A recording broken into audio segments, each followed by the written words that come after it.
सामान्यांच्या मूलभूत प्रश्नांचं सत्तेदारांनाही घेणं देणं नाहीये आणि विरोधकांनाही घेणं देणं नाहीये। अधिवेशन म्हणजे कुठल्याही पद्धतीचं ग्लॅमर नाहीये, हे सर्वसामान्यांचे प्रश्न सोडवून घेण्याचं एक व्यासपीठ आहे। हे राज्यकर्त्यांनी लक्षात घ्यायला हवं। गौरव मराठी तुम्हाला कुठलेही डेली हॅपनिंग दाखवणार नाहीये, म्हणजे हा नेता काय बोलला त्याच्यावर दुसरा नेता काय बोलणार आहे, या सगळ्या राजकीय आरोप प्रत्यारोपांचं वार्तांकन करण्यासाठी आम्ही इथे आलेलो नाही। इथे आम्ही सर्वसामान्यांचे प्रश्न आमदारांना विधानसभेत मांडायला भाग पाडू, त्यासाठी आलोय। विधानसभेचं अधिवेशन आजपासून नागपूरमध्ये सुरू होणार आहे आणि त्या संदर्भातली जय्यत तयारी जी आहे ती झालेली आपल्याला पाहायला मिळते आहे।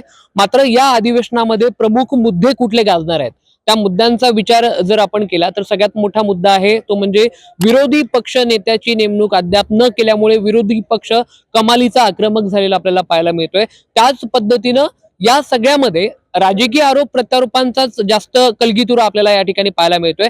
सामान्यांच्या मूलभूत प्रश्नांचं सत्तेदारांनाही घेणं देणं नाहीये आणि विरोधकांनाही घेणं देणं नाहीये, अशा पद्धतीची एकंदर स्थिती आहे। आपण जर पाहिलं तर काल विजय वडेट्टीवार यांनी पत्रकार परिषद घेतली आणि त्यांनी सांगितलं की आम्हाला सरकारकडनं काही अपेक्षा नाहीये। अर्थात हे विधान त्यांनी प्रचंड रागात केलेलं विधान आहे। हा, म्हणजे तुमचा विरोधी पक्षनेता नेमला नाही, तो तुमचा संविधानिक काय जो असेल तो प्रश्न असेल, परंतु सामान्यांचे प्रश्न नाही आहेत का या महाराष्ट्रात, हा मला विरोधी पक्षाला विचारायचा आहे। कारण लोकशाही प्रक्रियेमध्ये विरोधी पक्षाचं एक सगळ्यात मोठं स्थान असतं आणि त्यांनी सामान्यांच्या प्रश्नांवर बोललं पाहिजे, ते अपेक्षित आहे। तर त्या पद्धतीनं तुम्ही सरकारला सवाल विचारत राहिलं पाहिजे, ते तुमचं नैतिक कर्तव्य आहे। दुसरीकडे उद्धव ठाकरे आणि देवेंद्र फडणवीसांमध्ये आरोपांच्या फैरी रंगल्या। इंडिगो विमानाचं फ्लाईट सुद्धा या सत्ताधाऱ्यांनी आणि विरोधकांनी सोडलं नाही।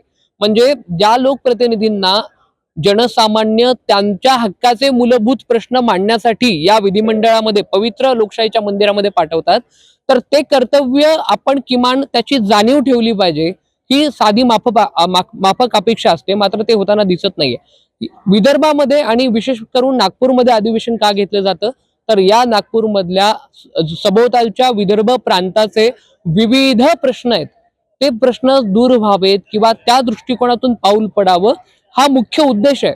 मात्र विदर्भ सोडा, पण सामान्यांचेच प्रश्न मुळात या विधिमंडळात किती पद्धतीने येणार आहेत।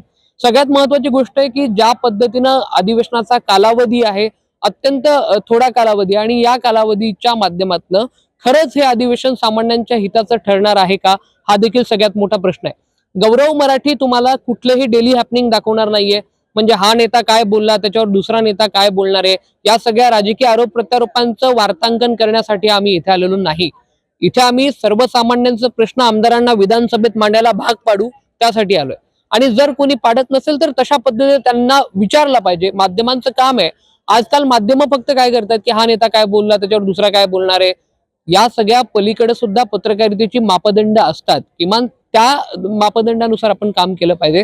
आम्हाला कल्पना आहे की गौरव मराठीवरती प्रचंड विरोधकही संतापणार आहेत, सत्ताधारी संतापणार आहेत, परंतु आमची भूमिका ही सामान्यांची असणार आहे, त्यामुळे आम्ही प्रश्न विचारायला कुठेही कमी पडणार नाही। हा, दुसरीकडे याच विधिमंडळ परिसरामध्ये अनेक नागरिक जे आहेत ते आपले प्रश्न घेऊन येतात, मोर्चे काढतात, ते दाखवण्याचा आपला प्रयत्न असेल। जनतेचं सभागृह नेमकं काय म्हणतं ते देखील दाखवण्याचा प्रयत्न गौरव मराठी सातत्यानं करणार आहे। म्हणजे हे ग्लॅमर नाहीये, लक्षात घ्या। अधिवेशन म्हणजे कुठल्याही पद्धतीचं ग्लॅमर नाहीये, हे सर्वसामान्यांचे प्रश्न सोडवून घेण्याचं एक व्यासपीठ आहे, हे राज्यकर्त्यांनी लक्षात घ्यायला हवं। केवळ विरोधकांनी नाही, सत्ताधारी विरोधक या दोघांची ती नैतिक जबाबदारी आहे, असं मला ऑनेस्टली वाटतं। आणि ते इथे होताना आपल्याला दिसणार आहे का, हे फार महत्वाचं आहे। म्हणजे आरोप प्रत्यारोप जर थांबवले आणि सामान्यांचं हित जर लक्षात घेतलं, तर खऱ्या अर्थानं हे अधिवेशन लक्षवेधी ठरलं असं आपल्याला म्हणता येईल। हे सगळं ऑफबीट वातावरण आहे, म्हणजे ऑफबीट सध्या माध्यमांचे कॅमेरे देखील या ठिकाणी सज्ज झालेले आपल्याला पाहायला मिळत आहेत।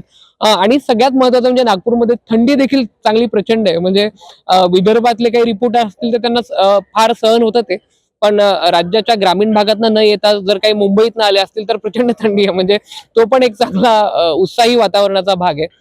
असो, पण परत एकदा सांगतो की गौरव मराठीवरती तुम्हाला काय मिळालं, म्हणजे काय बघायला मिळणार आहे, तर सर्वसामान्यांच्या हिताचे मूलभूत प्रश्न हे आम्ही सत्ताधाऱ्यांना सुद्धा टोकाचे प्रश्न विचारणार आहोत आणि विरोधकांना सुद्धा त्याच पद्धतीने विचारणार। माहित नाहीये त्याचे परिणाम काय होतील, तो नंतरचा भाग आहे, परंतु मला असं वाटतं की राज्यकर्त्यांनी समाजकारणाचा केंद्रबिंदू म्हणून काम करणं अपेक्षित आहे।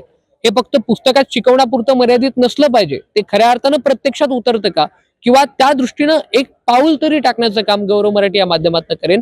पुढे या सगळ्या अधिवेशन प्रक्रियेदरम्यान काय काय होतं किंवा इथे सामान्यांना किती वाव आहे हे दाखवण्याचा देखील आपण प्रयत्न करू. त्यासाठी पाहत रहा नव्या युगातला नवा मीडिया अर्थात गौरव मराठी.